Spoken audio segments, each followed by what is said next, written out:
Cả tô có chốt na cài lưỡi anh mà từ lo mai khôn la làm sẽ cứ tìm tay anh và khác ai làm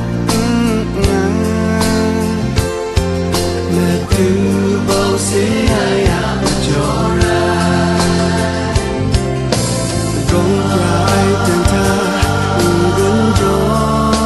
ai biết thương mai tên ta xin lắng ya biết cái gì nghe chung tên ta lắm quê ai agape so me agape so ra me thương mai so ra mi mà thứ a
so mi agape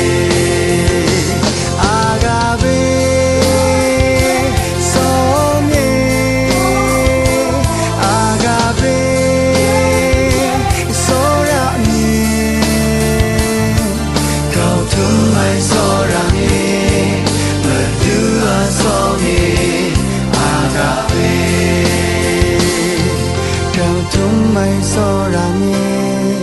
mà đưa so mi